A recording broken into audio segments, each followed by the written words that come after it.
Cliff Young of Australia in 1983 was a 61-year-old farmer who decided to run in a race, an ultramarathon from Melbourne to Sydney, 544 miles.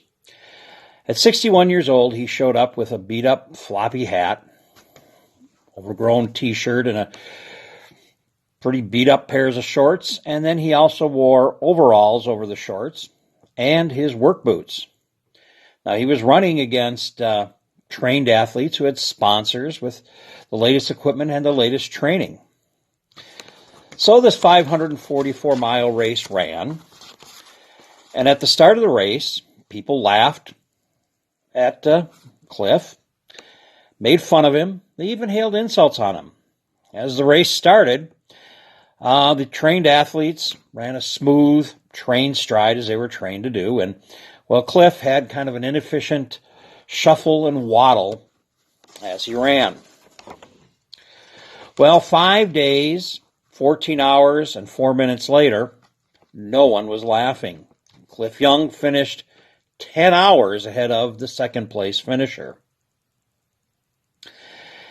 And the thing of it was that he didn't understand what happened.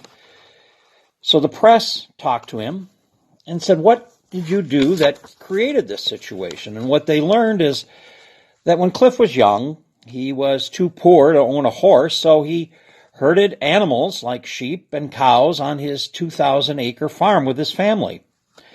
And also Cliff did not realize that during this ultramarathon race that the professional runners took the night off to sleep. He ran all night. So what does this mean? I guess he was persevering. He saw his goal and went through it. And when he finished in the race in first, he did not know there was a prize. So what he did is he shared that prize with the other runners and gave nothing for himself. So what does that mean for you as confirmation students? As you remember earlier, as we started the year, we talked about those two wrestlers from Cleveland who had severe handicaps and went on to do great things. One became an Olympic medalist, two-time Olympic medalist. The other became a college graduate and is now working in industry.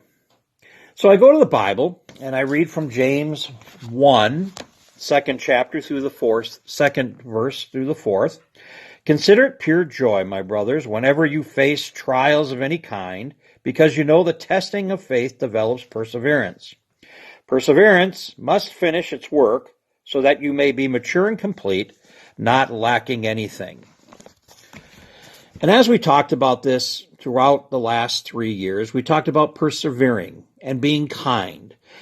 And I guess when I look back at what my father did when I was your age, he made sure I had that foundation in confirmation, that I went, 3 times a week for, about 10 hours a week for 3 years. And there were times where my faith went away. But when I came back 4 or 5 years ago, the foundation was there, the strength was there, and I'm learning to go on and move on. Now, my father passed away since we last met, and the last thing he told me is, "Keep doing what you're doing, son, because the promise is real."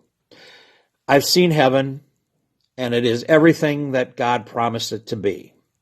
So for all you students that we've had over the last 3 years, congratulations, you made it through.